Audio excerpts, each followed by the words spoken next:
Hello दोस्तों, क्या हालचाल है। मैं हूं मनोज और यूट्यूब चैनल पे आप सभी का स्वागत है। अपन ने लास्ट एक पार्ट किया था, उसका नाम था करंट या फिर इलेक्ट्रिसिटी। इलेक्ट्रिक करंट के बारे में अपन ने बहुत सारी बातें करी, है ना। इलेक्ट्रिक करंट क्या होता है, इलेक्ट्रिक करंट का अपन ने हीटिंग इफेक्ट ऑफ करंट देखा।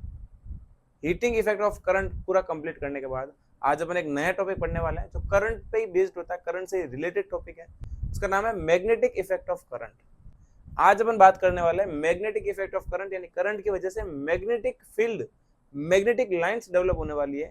और उन मैग्नेटिक लाइंस का यूज कहाँ होता है, वो मैग्नेटिक लाइंस कैसी होती है, उन मैग्नेटिक लाइंस की क्या क्या प्रॉपर्टीज होती है, वो मैग्नेटिक फील्ड की क्या प्रॉपर्टी होती है, किस तरीके से शो करते हैं इसको, किस तरीके से हम मैग्नेटिक फील्ड निकाल सकते हैं। मैग्नेटिक फील्ड करंट के डायरेक्टली प्रोपोर्शनल है या फिर इनवर्सली प्रोपोर्शनल है, उसकी डायरेक्शन, मोशन की जो डायरेक्शन होती है वो परपेंडिकुलर है या फिर 180 डिग्री एंगल है, कितना एंगल है, क्या प्रोसेस है, मैग्नेटिक फील्ड कैसे प्रोड्यूस होता है, किस वे में प्रोड्यूस होता है, कैसे कैसे कंडक्टिंग वायर लेने पर किस तरह की प्रॉपर्टीज मैग्नेटिक फील्ड चेंज करता है या फिर सेम रखता है, वो सारी बात अपन इस चैप्टर के अंदर पढ़ने वाले हैं। ठीक है, तो चलिए अपन शुरू करते हैं। बिल्कुल जीरो लेवल से बताता हूँ। आपने कभी मैग्नेट के बारे में सुना होगा, देखा होगा आपने, मैग्नेट देखी होगी, मैग्नेट से आपने बचपन में कभी खेला भी होगा, है ना भाई। मैग्नेट जो होती है वो एक दूसरे को अट्रैक्ट करती है, या फिर अगर आप उसको उल्टा करके लेकर आओ तो वो रिपल भी करती है, एक दूसरे को दूर भेज देगी। तो अट्रैक्शन भी होता है, रिपल्सन भी होता है। कब होता है अट्रैक्शन, कब होता है, देखना पॉइंट लिखा है। अट्रैक्शन कब होगा, जब आप ऑपोजिट पोल को सामने लेके आते हो। मैं अगर ऐसे बात करूं पहले तो कि प्लस प्लस के बीच में रिपल्सन है। अरे भाई अपन ऐसे छोटी क्लासेस में पढ़ते हैं कि सेम चार्ज के बीच में रिपल्सन होता है, ऑपोजिट चार्ज के बीच में अट्रैक्शन होता है। तो प्लस प्लस के बीच में रिपल्सन, माइनस माइनस के बीच में रिपल्सन और प्लस माइनस के बीच में अट्रैक्शन होता है। सेम एज वेल उसी तरीके से दोस्त, उसी तरीके से अपन पढ़ते हैं कि जो मैग्नेट से अपन खेलते हैं बचपन के अंदर, तो वो जो मैग्नेट से खेल रहे हैं वो खेलने वाले प्रोसेस के अंदर क्या करते हैं, अपन दोनों चुंबक को अगर ऑपोजिट पोल से मिलाते हैं वो ऑटोमेटिकली एक दूसरे की तरफ खींच जाती है, ऑटोमेटिकली अट्रैक्ट कर जाती है। होता नहीं होता ऐसा, यस। लेकिन जैसे अपन मान लो कोई एक चुंबक को, एक मैग्नेट को अपन ऑपोजिट कर दिया, ठीक है, उल्टा कर दिया, घुमा दिया। अब आपने नोटिस किया होगा, आप अगर इसको पीछे से धक्का देते हो ये ऑटोमेटिकली आगे की तरफ जाती है। और ऐसे ही तो होता है यार, जैसे आप इसको धक्का दोगे वो ऑटोमेटिकली आगे की तरफ जाएगी, वो हो रहा है रिपल्सन। तो ध्यान रखें, सेम अगर पोल होगा, पोल का मतलब मैग्नेट का कोई भी एक टर्मिनल, कोई भी एक एंड। जैसे मैंने एक एग्जांपल बताया, मान लो ये मैग्नेट है, इस मैग्नेट के दो पोल है, दो एंड है, एक को मैं लिखा एन से, दूसरे को मैं लिखा एस से, तो ये दो पोल है। तो अगर आपको अट्रैक्शन और रिपल्सन अगर आपको समझना है तो देखो, जैसे मान लो मेरे पास में दो मैग्नेट्स है, ये मैग्नेट है और मेरे पास में एक ये मैग्नेट है। मैं इन दोनों मैग्नेट को पास में लेके आ रहा हूँ, क्या कर रहा हूँ, दोनों मैग्नेट्स को पास लेके आ रहा हूँ। अब देखना पोल, देखना ये पोल में लिख दिया एन एन। अब बताओ पोल सेम है फिर ऑपोजिट है, दोनों मैग्नेट के जो टर्मिनल पास में आ रहे हो पोल सेम वाला है। और जब सेम पोल वाला होगा दोस्त, देखो सेम पोल में क्या होगा, रिपल्सन। तो सेम पोल जब भी होगा रिपल्सन होगा, ऑपोजिट पोल में अट्रैक्शन। आई होप आपको कहानी एकदम समझ में आ रही है। ठीक है, तो मैग्नेट की प्रॉपर्टी बारे में बताया, मैग्नेट ऐसा होता है भाई। ठीक है, ये सब कुछ क्लियर हो रहा है आपका। अब देखिए, अब मैं बात करता हूँ, अगर अपन किसी कंडक्टिंग वायर, बेसिकली वायर जो होता है, उस वायर के अंदर अपन इलेक्ट्रिसिटी प्रोड्यूस करते हो, करंट फ्लो करवाते हो, आप क्या फ्लो करोगे, आप अगर करंट फ्लो करते हो तो उस करंट से चार्ज फ्लो हो रहा है। अरे भाई अपन बोला ना, rate of flow of charge is called current. और जब करंट फ्लो होगा यानी कुल मिलाकर चार्ज तो फ्लो हो रहा है, और जब चार्ज फ्लो होगा उस चार्ज की प्रॉपर्टी की वजह से वहां पर एक मैग्नेटिक फील्ड प्रोड्यूस होता है। क्या प्रोड्यूस हो रहा है, मैग्नेटिक फील्ड प्रोड्यूस हो रहा है। ठीक है भाई, जितने भी हमारे घरों के अंदर मोटरें वगैरह यूज करते हैं, फिर जो किसी कंस्ट्रक्शन काम में या फिर किसी दूसरे काम में जो मशीनें यूज करते हैं, मोटर वाली मशीन, वहां इलेक्ट्रिक फील्ड की वजह से मैग्नेटिक फील्ड भी प्रोड्यूस होता है। वो मैग्नेटिक फील्ड कैसे प्रोड्यूस होता है अपन सारी बात पढ़ेंगे। तो देखो भाई, किसी भी कंडक्टिंग वायर में जब करंट फ्लो करवाते हैं और करंट फ्लो की वजह से चार्ज फ्लो होगा, और चार्ज फ्लो होने की वजह से मैग्नेटिक फील्ड भी प्रोड्यूस होगा। वही मैग्नेटिक फील्ड, उसके बारे में अपन पढ़ने वाले हैं। तो देखो भाई, मैंने क्या लिखा है, when current flow in a wire due to flow of charge, जब करंट फ्लो करे तो चार्ज भी फ्लो होगा, due to flow of charge magnetic field is produced. अरे यार ये होता क्या है मैग्नेटिक फील्ड, और बहुत देर हो गई, मैग्नेटिक फील्ड मैग्नेटिक फील्ड, आखिर ये मैग्नेटिक फील्ड है क्या। तो चलिए समझाता हूँ मैग्नेटिक फील्ड। मेरे पास में कैसी मैग्नेट ले रखी है, क्या ले रखी है मैंने, एक मैग्नेट ले रखी है, देखो ये रही मैग्नेट। इस मैग्नेट को मैंने एम से डिनोट किया, किससे डिनोट किया, एम से। ये मेरे पास कोई मैग्नेट है, इस मैग्नेट का जो डैश डैश वाला सर्कल बना रखा है, ये इसका एरिया है। क्या है दोस्त, इसका एरिया। ये अपनी वो जो होता है ना पावर, जिस किसी को ये अपने पास खींच सकती है फिर वहां से रिपेल कर सकती है, ये उसकी पावर है। लेट सपोज मेरे पास में मान लो मैग्नेट है, मैं कोई आयरन का पार्टिकल लेके आ रहा हूँ, कोई आयरन का पार्टिकल लेके आ रहा हूँ। अभी मेरा आयरन का पार्टिकल यहाँ पर है, क्या कोई अट्रैक्शन फील होगा? क्या कोई फोर्स फील होगा उस पर? नहीं, बिल्कुल कोई भी फोर्स पे फील नहीं होगा, क्योंकि वो इस मैग्नेटिक ये जो लाइंस, लेकिन डैश डैश वाली इस लाइन से, इसकी बाउंड्री से वो बाहर है, उस मैग्नेट के जो बाउंड्री, उस बाउंड्री से वो भी बाहर है। लेकिन जैसे मैं थोड़ा पास में होगा, मान लो मैं बाउंड्री पे आ चुका हूँ, अब उस मैग्नेट, अब उस आयरन वाले पार्ट पर कुछ ना कुछ फोर्स एक्सपीरियंस हो रहा है, कुछ ना कुछ ऐसा लग रहा है कि वो ऑटोमेटिकली मान लो खिंचता जा रहा है मैग्नेट की तरफ, उस पर कुछ ऐसा फोर्स अप्लाई हो रहा है जिसकी वजह से मैग्नेट की तरफ ऑटोमेटिक जा रहा है। देखना, मैं और पास में लेके आ रहा हूँ, मैं ये ऑब्जेक्ट लिखा हुआ यहाँ तक लेके आ गया, इस आयरन वाले पार्टिकल को जैसे यहाँ तक लाऊंगा और ज्यादा फोर्स की वैल्यू बढ़ जाएगी, जितना पास लेके आऊंगा मैग्नेटिक फील्ड बढ़ता रहेगा। अब देखो ये आयरन वाला पार्ट यहाँ आ चुका है, अब तो भयंकर, और जब यहाँ आया तो ऑटोमेटिकली जाके इसके चिपक गया, फिर इससे जुड़ गया। क्यों? मैग्नेट के पास में जाएंगे मैग्नेटिक फील्ड बढ़ता रहेगा, और जो मैग्नेटिक फील्ड बढ़ता रहेगा, जैसे आयरन के पार्टिकल को, आयरन के मटेरियल को आप जब पास में लेके आओगे, जितना मैग्नेट के करीब होगा उसके खींचने की पावर उतनी ज्यादा हो जाएगी। अरे यही प्रोसीजर है। या फिर अगर मैं रिपल्सन की भी बात कर सकता हूँ, रिपल्सन भी यही होगा। रिपल्सन में जितना दूर होगा रिपल्सन उतना कम है, जितना मैग्नेट के करीब होगा, मैग्नेट के पास होगा, रिपल्सन उतना ही ज्यादा होगा, उतना ही ज्यादा वो फोर्स एक्सपीरियंस करता है। तो मैंने एक डेफिनेशन लिखे, देखना डेफिनेशन बहुत सिंपल बताई मैंने, देखना डेफिनेशन देखो, a area around the magnet, magnet के आसपास का ऐसा कोई area where placed any other material, वहां पर रखा गया कोई भी दूसरा मटेरियल फोर्स को एक्सपीरियंस करता है, उसको ऐसा लगता है कि मेरे ऊपर कोई फोर्स अप्लाई किया है, हो सकता है वो अट्रैक्शन के लिए हो या फिर वो रिपल्सन के लिए भी हो सकता है। और जब वो फोर्स अप्लाई करता है, जब वो फोर्स को एक्सपीरियंस करता है, उसी फोर्स को मैं बोलता हूँ मैग्नेटिक फील्ड, क्योंकि वो मैग्नेटिक फील्ड में आ चुका है। मैग्नेटिक फील्ड के मैग्नेटिक एरिया में जब आएगा तो मैग्नेट क्या करेगी, या तो उसको अट्रैक्ट करेगी या फिर उसको रिपेल करेगी। इसी प्रोसेस को बोलते हैं मैग्नेटिक फील्ड। आसान है ना यार, एकदम कहानी क्लियर होने वाली है एकदम टॉप क्लास तरीके से। ठीक है भाई, देखो भाई, तो ये अपना हुआ पूरा प्रोसीजर। अभी जो मैग्नेटिक फील्ड होता है, ये मैग्नेटिक फील्ड मैग्नेटिक लाइंस को प्रोड्यूस करता है। किसको प्रोड्यूस करेगा? मैग्नेटिक लाइंस को। मैग्नेटिक लाइंस कैसी होती है? ये होती है मैग्नेटिक लाइंस। ये मेरे पास एक मैग्नेट है, इसे जो प्रोड्यूस होने वाली lines which is known as magnetic lines. अरे यार मैग्नेट है मेरे पास में, उस मैग्नेट से जो लाइन प्रोड्यूस हो रही है उसको मैं बोलता हूँ मैग्नेटिक फील्ड लाइंस। तो मैग्नेटिक की फील्ड की होती है, लाइंस होती है। उस लाइन में अगर जो मटेरियल पास में आएगा ज्यादा अट्रैक्ट या फिर रिपेल होगा, जितना दूर होगा उतना कम अट्रैक्ट और रिपेल होगा। यही प्रोसीजर है। तो देखो मैंने क्या लिखा डेफिनेशन के अंदर, lines which is produce by a magnet, है ना भाई, ऐसी लाइंस जो मैग्नेट प्रोड्यूस करती है, and which is responsible for attraction and repulsion of particle. ऐसी लाइंस जो मैग्नेट खुद प्रोड्यूस करती है, और ये लाइंस किसी पार्टिकल अट्रैक्शन के लिए या फिर उसके रिपल्सन के लिए भी क्या है, रेस्पॉन्सिबल है। उसी की वजह से या तो वो अट्रैक्ट हो रहा है या फिर वो रिपेल हो रहा है, उसको मैं बोलता हूँ मैग्नेटिक फील्ड लाइंस। यहाँ तक आने क्लियर है? देखना, magnetic field lines denoted by line और सर्कुलर लाइन। अभी जो मैग्नेटिक फील्ड लाइंस होती है, उन मैग्नेटिक फील्ड लाइंस को या तो अपन सिंपल लाइन से कर सकते हो या फिर सर्कुलर लाइन से इसको डिनोट करता है, सर्कुलर लाइन से रिप्रेजेंट करते हैं। यहाँ पर देखो जो मैं लाइंस बनाए, कैसी लाइन है, वो सर्कुलर लाइन से। कैसे लाइन से दोस्तों? सर्कुलर लाइन से। अब देखो मैं आपको थोड़ा कौन सा बताता हूँ, इस मैग्नेट के एग्जाम्पल से, इस डायग्राम के एग्जाम्पल से कुछ बातें समझता है। ठीक है भाई, आई होप आपको ये समझ में आया अट्रैक्शन और रिपल्सन। देखो ये नॉर्थ और ये साउथ। अब बताओ, अब होगा भयंकर अट्रैक्शन। क्या होगा? भयंकर अट्रैक्शन। क्यों? क्योंकि ये ऑपोजिट पोल वाला पास में लेकर, जो ऑपोजिट पोल वाला पास में लाता है, भयंकर अट्रैक्शन। और अगर सेम का कर दूं, इसको साउथ कर दूं, तो देखो सेम हो गए, फिर क्या हो जाएगा? रिपल्सन। भयंकर रिपल्सन हो जाएगा। यस, दोनों एक दूसरे के पास रहेंगे नहीं, दूर चले जाएंगे। हालांकि ये दूरियां डज नॉट मैटर, जितने दूर जाएंगे, लेकिन ये दूरियां डज नॉट मैटर, फिर भी दूर तो चले जाएंगे यार जिंदगी से।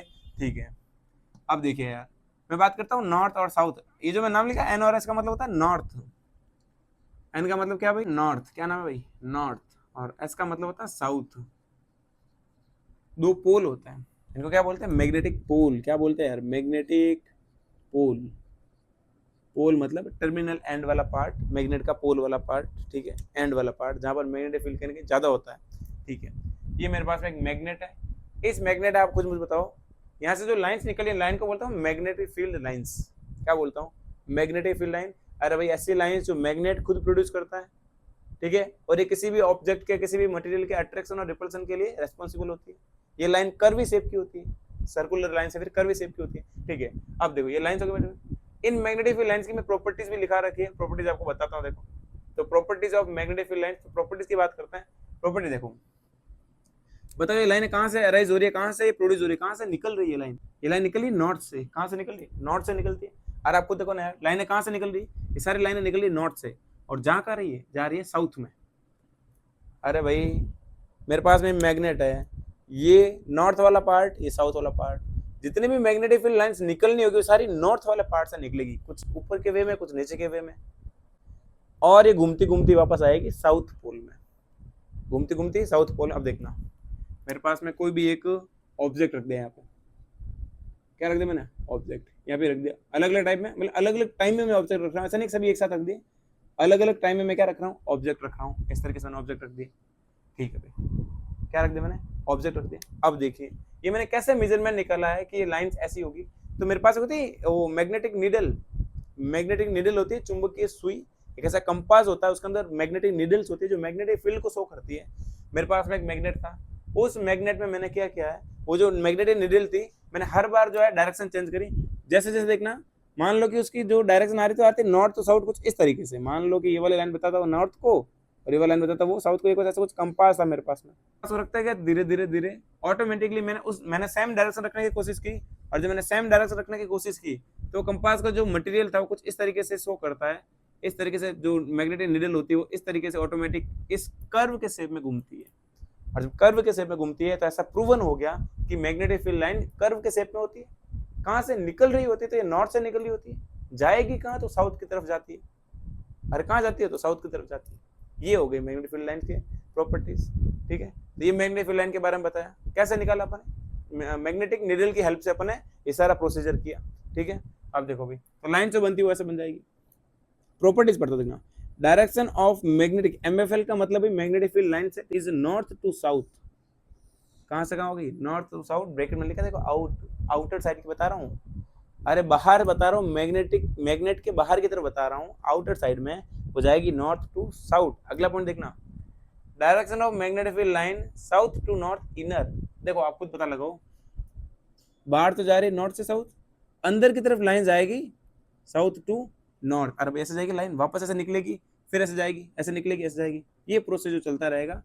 दोनों पॉइंट क्लियर हो गए अपने। अगला पॉइंट देखना, it is close curve shape, it is close curve lines, कैसी होती है, क्लोज भी होती है, कर्व लाइन की होती है, कर्व शेप की होती है, गोल होती है, बंद लूप में, हिंदी में अगर बोलो तो बंद लूप में होती है, गोल होती है, कर्व शेप में होती है, कैसे होती है, कर्व शेप में, ठीक है। Field lines are crowded near poles, poles के पास पास देखो भाई, आप दोनों डायग्राम समझना, पोल के पास में लाइनें ज्यादा क्राउडेड है, ज्यादा भीड़भाड़ है वहां पे, मैग्नेटिक फील्ड लाइंस की ज्यादा भीड़भाड़ पोल के पास में है, ठीक है। क्यों है, क्योंकि मैग्नेटिक फील्ड की मैक्सिमम जो पावर होती है वो पोल पे होती है, अरे जो कोई मैग्नेट है उस मैग्नेट की जो मैक्सिमम पावर है वो कहाँ होगी, मैक्सिमम पावर उनके पोल पे होती है, तो कहीं ना कहीं वो अगर जितनी ज्यादा मैग्नेटिक फील्ड लाइन होती है उसकी स्ट्रेंथ को बताता है, जितनी ज्यादा मैग्नेटिक फील्ड लाइंस होगी उसके क्या बताएगा, स्ट्रेंथ को बताएगा, ठीक है दोस्त। तो स्ट्रेंथ जितनी ज्यादा उतनी मैग्नेटिक फील्ड लाइंस भी ज्यादा, और वो कहाँ होता है, वो पोल्स पे होता है।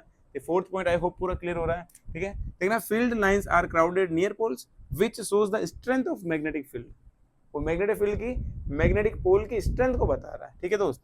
अगला देखो, फिफ्थ पॉइंट बहुत इंपॉर्टेंट कर रखा है, एग्जाम में भर भर के सवाल पूछते हैं, तो देखो पॉइंट देखिए, मैग्नेटिक फील्ड लाइन जो होती है वो कभी भी एक दूसरे को इंटरसेक्ट नहीं करती है, इंटरसेक्ट का मतलब एक दूसरे को बीच में काट नहीं सकती है। जैसे देखो अभी लाइन ऐसे जा रही है, ब्लैक वाले देखना आप, तो ये मैंने यहाँ से निकाली लाइन और यूं करके इसको मैंने यूं निकाल दिया, ऐसे नहीं होगा, हमेशा जो लाइन होगी वो हमेशा लाइंस ऐसी बनती है इस वे में, कभी भी एक दूसरे को इंटरसेक्ट नहीं करती, ये प्रोसीजर होता है भाई।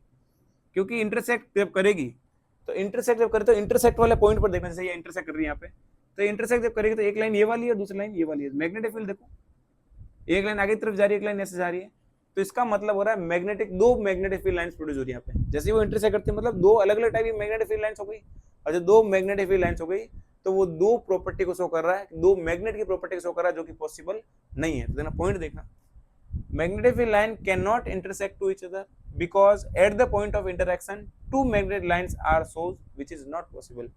जब वो जहाँ अगर वो इंटरसेक्ट कर जाए, वैसे तो करते ही नहीं है, लेकिन बाई चांस कर जाए तो कुछ ऐसा प्रोसीजर होगा, एक लाइन दूसरे को क्रॉस करेगी तो दो मैग्नेटिक फील्ड लाइंस को प्रोड्यूस करता है, दो मैग्नेटिक के प्रॉपर्टीज को शो करना चाहता है, जो कि पॉसिबल नहीं है। एक लाइन एक टाइम पर एक ही मैग्नेट की प्रॉपर्टीज को शो करता है, एक ही मैग्नेटिक फील्ड लाइन की प्रॉपर्टीज को बताएगा, तो इंटरसेक्ट नहीं करेगी। ये पॉइंट बहुत ज्यादा इंपॉर्टेंट, ध्यान रखना भाई, ये पॉइंट पे बहुत सारे सवाल बनते हैं एग्जाम में, है ना, तो कभी भी इंटरसेक्ट नहीं करती। तो आपको सारी बात क्लियर हुई होगी, एकदम ओके रिपोर्ट, कैसी रिपोर्ट, ओके रिपोर्ट, है ना। जरूर से लिख दियो कमेंट में ओके रिपोर्ट समझ में आया हो तो। चलिए दोस्तों आगे बात करते हैं मैग्नेटिक फील्ड के बारे में। Magnetic field due to a current carrying conductor. अगर आपको करंट कैरिंग कंडक्टर में करंट फ्लो करवानी है, भाई ऐसा कोई भी कंडक्टिंग वायर है जो करंट को कैरी कर रहा है, और जब करंट को कैरी करेगा तो करंट फ्लो होगी, तो करंट से चार्ज फ्लो होगा, और चार्ज फ्लो की वजह से क्या होगा, मैग्नेटिक फील्ड भी प्रोड्यूस होता है। उस मैग्नेटिक फील्ड को इन्होंने क्या किया, थोड़ा प्रैक्टिकली प्रूव किया है कि किस डायरेक्शन में मैग्नेटिक फील्ड होता है, और क्या वो करंट के चेंज करने से, करंट की डायरेक्शन को चेंज करने से क्या वो अफेक्ट होगा या फिर नहीं। तो वो प्रोसीजर अपन समझते हैं। देखना भाई, देखो मेरे पास में एक सेटअप ले रखा है, ठीक है।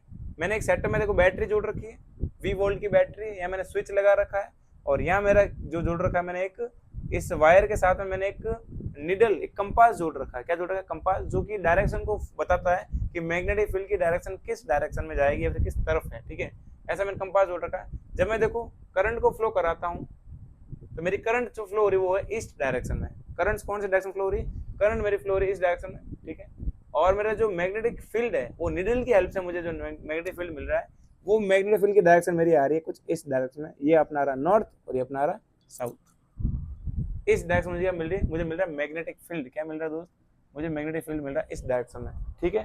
एकदम क्लियर है। लेकिन देखना, जैसे ही मैंने क्या कर रहा हूँ, मैं बैटरी को मैंने इन्वर्स कर दिया, बैटरी को उल्टा कर दिया, घुमा दिया, चेंज कर दिया, डायरेक्शन को चेंज कर दिया, कुल मिलाकर करंट की डायरेक्शन चेंज ना।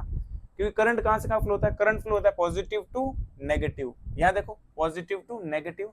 अब करंट जो जा रहा है वो जा रहा है वेस्ट डायरेक्शन में। कौन से डायरेक्शन में जा रहा है, वेस्ट। पहले किस में था, पहले ईस्ट में जा रहा था, अब जा रहा है वेस्ट में, ठीक है। तो मैग्नेटिक फील्ड पे क्या इफेक्ट आया है, क्या मैग्नेटिक फील्ड भी चेंज होगा। यस, इस निडल की हेल्प से देखते हैं। पहले मेरा जो डिफ्लेक्ट आ रहा था वो कुछ इस डायरेक्शन में आ रहा था, अब मेरा डिफ्लेक्शन कुछ निडल का इस डायरेक्शन में आ रहा तभी भी नॉर्थ से साउथ ही है, लेकिन वो डिफ्लेक्शन की जो डायरेक्शन थी वो चेंज हो गई। जब मैं करंट इस तरीके से फ्लो कर रहा था तो डायरेक्शन कुछ ये आ रही थी, जब मैंने करंट इस डायरेक्शन में फ्लो किया तो जो मैग्नेटिक फील्ड की डायरेक्शन में कुछ इस डायरेक्शन में नॉर्थ से साउथ को वो जो निडल जो है वो डिफ्लेक्ट करना शुरू कर दिया उसने। तो ये प्रोसीजर होता है भाई। तो क्या करंट को चेंज करने से मैग्नेटिक फील्ड की डायरेक्शन चेंज होगी। यस, मैग्नेटिक फील्ड की डायरेक्शन भी चेंज होती है। आगे देखिए बात करते हैं। मैंने कुछ पॉइंट्स लिखो, पॉइंट्स पढ़ लेते देखना। तो देखना, magnetic field due to a current carrying conducting wire, और जो वायर में करंट फ्लो होगा तो मैग्नेटिक फील्ड प्रोड्यूस होता है। तो magnetic field is produced when place the straight wire parallel and over a compass needle. आपको वायर को पैरेलल रखना है और उसके साथ ही आपने कंपास निडल को रख दिया। Then it deflect from north to south. वो क्या करता है, वो नॉर्थ से साउथ को डिफ्लेक्ट करता है when current flow in east. अगर आपकी करंट ईस्ट में फ्लो हो रही है, वो नॉर्थ से साउथ को डिफ्लेक्ट कर रहा है, और कुछ डिफ्लेक्शन कुछ ऐसा आता है। फिर देखना, when direction of A current is changed, अगर आपने करंट की डायरेक्शन को चेंज कर दिया है तो जो कंपास के निडल का जो डिफ्लेक्शन था वो भी चेंज हो जाएगा। वो मैग्नेटिक फील्ड भी अपनी डायरेक्शन को चेंज कर देता है। तो भाई सिंपल सी बात है, निडल में भी चेंज होगा, क्योंकि निडल बता क्या रहा है, निडल मैग्नेटिक फील्ड को ही तो बता रहा है। जो मैग्नेटिक फील्ड चेंज हो गया, मैग्नेटिक फील्ड की डायरेक्शन चेंज हो गई, तो उस कंपास के निडल में भी चेंज होना ही है। ये प्रोसीजर था भाई। तो ये सेटअप है, आपको एनसीईआरटी में डायग्राम्स दोनों दे रखे हैं सेम इस तरीके से ही। ये जरूर ध्यान रखें, बहुत इंपॉर्टेंट टाइप का होता है, एग्जाम में सवाल बनते हैं इनसे।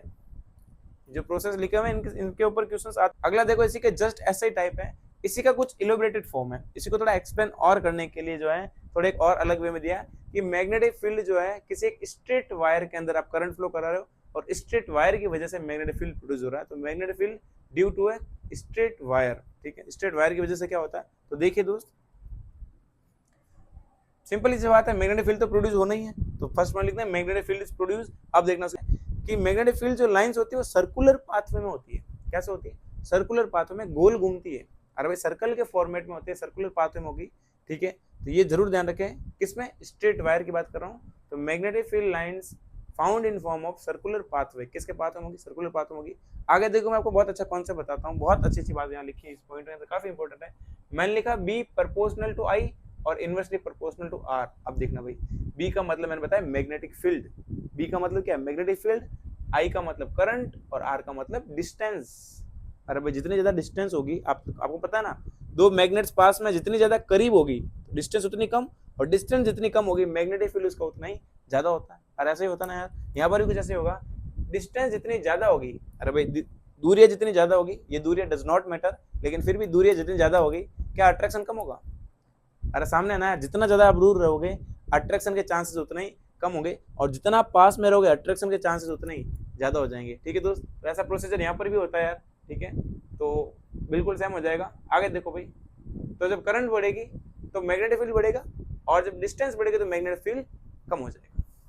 Okay report. आगे देखो, इंपॉर्टेंट पॉइंट लिखे लाया हूं सारा, देखो इतने शानदार पॉइंट्स लिखे हैं, एकदम से हलवा कर दूंगा सारी चीजों को, एकदम टॉप क्लास तरीके से। देखिए पॉइंट पढ़ते हैं, when distance increase from magnetic field, अगर आपकी मैग्नेटिक फील्ड से डिस्टेंस बढ़ती है तो मैग्नेटिक फील्ड लाइंस ज्यादा सर्कुलर हो जाएगी। अब वापस समझना, अगर मेरे पास में मैग्नेटिक फील्ड है, कोई भी एक मैग्नेट है, जैसे मेरे पास में मार्क कर समझ लेता है, अभी मेरे पास ये मैग्नेट है, ये मैग्नेटिक फील्ड है, क्या है? मैग्नेटिक फील्ड है। आपकी मैग्नेटिक फील्ड से जितनी डिस्टेंस ज्यादा होगी, मैग्नेटिक फील्ड से जितनी डिस्टेंस ज्यादा होगी, हाँ मैग्नेटिक फील्ड की पावर तो कम होगी, मैं मानता हूँ, लेकिन वो जो मैग्नेटिक फील्ड की लाइंस निकल रही है वो ज्यादा सर्कुलर हो जाएगी। अरे कैसी होगी? ज्यादा सर्कुलर, यानी जहां पर मैग्नेटिक फील्ड की पावर कम होती है वहां सर्कुलर्स में लाइन निकलती है। वह लाइन कैसे निकलती है? सर्कुलर में। लेकिन दूसरा पॉइंट लिखा देखो, when distance decreases from magnetic field then magnetic field line becomes more linear। आप तो इतना याद रखो, जितनी ज्यादा डिस्टेंस मैग्नेटिक फील्ड है उतनी ज्यादा सर्कुलर हो जाती है। वापस बोलता हूँ, मैग्नेटिक फील्ड से डिस्टेंस जितनी ज्यादा, मैग्नेटिक फील्ड की पावर उतनी कम, और मैग्नेटिक फील्ड की पावर जितनी कम होगी, कहीं ना कहीं उसकी सर्कुलर की लाइंस जो है वो उतनी ही ज्यादा होगी। यानी ऐसा समझो, मैग्नेटिक फील्ड जहाँ पुअर होगा, जहाँ वीक मैग्नेटिक फील्ड होगा, वहाँ सर्कुलर लाइंस बनेगी, और जहां मैग्नेटिक फील्ड स्ट्रांग होगा और लीनियर लाइन जाएगी, एकदम सीधी स्ट्रेट लाइन जाएगी। अरे आया दो समझ में? पॉइंट देख लो यार, बिल्कुल सिंपल पॉइंट है। When distance decreases from magnetic field then magnetic field line becomes more linear, more straight, हो ज्यादा स्ट्रेट हो जाएगी। जितना ज्यादा मैग्नेटिक फील्ड लाइन उतनी स्ट्रेट, जितना कम मैग्नेटिक फील्ड लाइन उतनी सर्कुलर। अगला देखिए पॉइंट, अगला पॉइंट देखो, डिस्टेंस बढ़ेगी मैग्नेटिक फील्ड कम। अरे लिखा ना भाई, इनवर्सली प्रोपोर्शनल है डिस्टेंस के, तो डिस्टेंस बढ़ेगी तो मैग्नेटिक फील्ड कम, और डिस्टेंस कम होगी तो मैग्नेटिक फील्ड ज्यादा। ओके ओके, आगे देखो, करंट बढ़ेगा तो मैग्नेटिक फील्ड भी बढ़ेगा, और करंट कम होगी तो मैग्नेटिक फील्ड भी कम हो जाएगा। तो आपको लगातार वोल्टेज बढ़ाए जा रहे हो, करंट बढ़ेगी, वोल्ट बढ़ने से करंट बढ़ेगी, और जब करंट बढ़ेगी तो मैग्नेटिक फील्ड भी बढ़ेगा। करंट कम कर दी, मैग्नेटिक फील्ड कम, डिस्टेंस बढ़ा दी, मैग्नेटिक फील्ड कम, डिस्टेंस कम कर दी, मैग्नेटिक फील्ड ज्यादा। ओके ओके यार, अब मैं आपको बताता हूँ काफी इंपॉर्टेंट, काफी भयंकर वाला कॉन्सेप्ट, उसका नाम है राइट हैंड थंब रूल। क्या नाम है दोस्त? Right hand thumb rule. ये राइट हैंड थंब रूल काफी इजी है, इसको जो है मैक्सवेल ने दिया, साइंटिस्ट का नाम था मैक्सवेल, मैक्सवेल ने इसको दिया था भाई, that is given by Maxwell. काफी इंपॉर्टेंट कॉन्सेप्ट बताता हूँ, कुछ नहीं है, आपको राइट हैंड का यूज करना। किसका यूज करना? राइट हैंड का। राइट हैंड में एक तो आपको थंब को देखना, और एक आपको देखना है अंगुलियां कुछ इस तरीके से मूव करवानी है, तो कर्लिंग फिंगर्स जो होती है, उन कर्लिंग फिंगर्स को आपको देखना है, ठीक है, और आपको देखना है अंगूठे को, इसलिए इसको बोलते हैं, देखो मेन काम अंगूठे से हो जाएगा, इसलिए इसको बोलते हैं राइट हैंड थंब रूल। अरे क्या बोलते दोस्त? Right hand thumb rule. ये राइट हैंड थंब रूल क्या है तो देखना भाई, ये राइट हैंड थंब रूल, जो थंब होता है वो इलेक्ट्रिक फील्ड को बताता है, और जो मुड़ती हुई अंगुलियां होती है कर्लिंग फिंगर्स, जो मुड़ती हुई अंगुलियां होती है कर्लिंग फिंगर्स, वो बताती है मैग्नेटिक फील्ड को। वापस देखना दोस्त, अंगूठा बताता है इलेक्ट्रिक फील्ड को, कर्लिंग फिंगर्स जो होती है, मुंह वाली फिंगर्स जो होती है, वो बताती है अपनी मैग्नेटिक फील्ड को। इसका आपको पता लगाने के लिए आपको क्या करना पड़ेगा? राइट हैंड थंब रूल का यूज करना पड़ेगा। जल्दी से कमेंट में राइट हैंड थंब रूल का ओके रिपोर्ट डाल देना, ठीक है? समझाता हूं मैं आपको। देखिए भाई, thumb of right hand electric field को बताएगा, and curling fingers of right hand वो मैग्नेटिक फील्ड को बताती है। Electric field, magnetic field, electric field, magnetic field. अरे दोस्त, इलेक्ट्रिक फील्ड बताता है ये वाला, और ये बताता है मैग्नेटिक फील्ड को। अभी आप बताना, अभी मेरा अंगूठा ऊपर की तरफ है, इलेक्ट्रिक फील्ड भी ऊपर की तरफ है, अपवर्ड। क्या बोलेंगे? अपवर्ड, ऊपर की तरफ। और जो ऊपर की तरफ होगा, अंगुलियों को घुमा रहा हूं इस डायरेक्शन में, ये अंगुलियां किस डायरेक्शन में घूम रही है? इस डायरेक्शन में, कुछ इस तरीके से घूम रही है। अरे इस तरीके से घूमेंगे भाई, ठीक है? अगर मैंने ऐसा कर दिया, अब मेरा अंगूठा इस तरफ है, अगर मान लो करंट इस तरफ जा रही है, मैं इस तरीके से घुमा रहा हूँ, बताओ क्लॉकवाइज या एंटी क्लॉकवाइज? ये क्लॉकवाइज। अरे घड़ी की डायरेक्शन में क्लॉकवाइज। अगर मैंने यूं कर दिया, अब ये एंटी क्लॉकवाइज। जब आपकी डायरेक्शन, जब आपकी तरफ करंट आ रही होगी, तो मैग्नेटिक फील्ड होगा वो एंटी क्लॉकवाइज कुछ इस वे में घूमेगा। अगर मैंने डाउनवर्ड कर दिया, तो मैग्नेटिक फील्ड जो है वो कुछ इस डायरेक्शन में घूम रहा है। आया समझ? इस तरीके से इसको यूज करते हैं यार, कुछ नहीं करना है। Electric field is perpendicular to magnetic field, क्योंकि इलेक्ट्रिक फील्ड मैग्नेटिक फील्ड के क्या होता है? परपेंडिकुलर होता है। आप खुद समझना प्रोसेस को। मैं अगर ऐसा कर रहा हूं, अगर इलेक्ट्रिक फील्ड इस डायरेक्शन जा रहा है नीचे की तरफ, इलेक्ट्रिक फील्ड इस डायरेक्शन नीचे की तरफ है, और मैग्नेटिक फील्ड ऐसा घूम रहा है, तो मान लो कैसे कोई डिस्क बना दूं, ऐसे कोई प्लेट ले लूं मैं, तो प्लेट के नीचे की तरफ आ रहा है, तो क्या देखो इनके बीच में 90 डिग्री एंगल नहीं आ रहा है, इनके बीच में 90 डिग्री एंगल होता है। Electric field and magnetic field perpendicular to each other, एक दूसरे के साथ में 90 डिग्री का एंगल बनाती है। कैसे बनाती है? 90 डिग्री एंगल। देखो ये मैंने बताया, एक डायग्राम है, ये राइट हैंड का जो थंब बताता है किसको बता रहा है? करंट को बता रहा है। और ये जो कर्लिंग फिंगर्स है, देखो यहाँ से कर्लिंग फिंगर्स होती है किसको बताती है? मैग्नेटिक फील्ड को बताती है। क्लियर है ना? ओके, रिपोर्ट में ओके जरूर डालना है यार, है ना? राइट हैंड थंब रूल जरूर डालना आप लोग। अब देखो भाई, मैंने दो एग्जाम्पल दिए आपको, मैंने आपको एग्जाम्पल्स दिए, बताओ किस तरीके से। मैंने बताया डायरेक्शन करंट की ऊपर है, अपवर्ड डायरेक्शन है करंट की, और जो अपवर्ड होगी क्या इस डायरेक्शन में घूमेगा? जो अंगुलियां है वो इस तरीके से घूम रही है, यानी कि करंट जो आ रहा है, यानी कहीं ना कहीं वो मैग्नेटिक फील्ड जो आ रहा है इस डायरेक्शन में घूम रहा है, ऐसे कुछ घूम रहा है इस तरीके से। मैंने इसको बोल दिया एंटी क्लॉकवाइज। कैसा बोले दोस्त? Anti clockwise. ठीक है, जैसे ही मैं इसको करंट ऊपर की करूंगा मैं बोलूँ एंटी क्लॉकवाइज घूम रहा है। जैसे ही मैं डायरेक्शन नीचे करूंगा तो मेरा अंगूठा कुछ इस वे में हो जाएगा। ये देखो, आप फिंगर्स को कर्ल करो, घुमाओ फिंगर्स, फिंगर्स को जैसे ही घुमा रहा हूँ इस तरीके से, तो ये अंदर की तरफ जा रहा है, अंदर से वापस बाहर की तरफ। मैं इसको बोला क्लॉकवाइज। घड़ी के डायरेक्शन में बोल सकता हूँ भाई, देखो अगर मैं इसको अभी तो ये ऐसे घूम रहा है, तो अगर इस तरीके से कर दूं तो देखो क्या घड़ी के डायरेक्शन में हो रही है, तो ये क्लॉकवाइज है, और उधर वाला करेंगे तो क्या हो जाएगा? वो एंटी क्लॉकवाइज। ये प्रोसीजर होता है, इनका ध्यान रखें। ठीक है, ये रूल काफी इंपॉर्टेंट है, एग्जाम में भर भर के सवाल पूछ ले, ऐसे कुछ क्वेश्चंस दे दे, आप इजीली कर लोगे। ठीक है दोस्त, तो आज की बात अपन इतनी करते भाई, बाकी बातें नेक्स्ट क्लास में करेंगे। तब तक के लिए ऑल द बेस्ट। जय हिंद, जय भारत।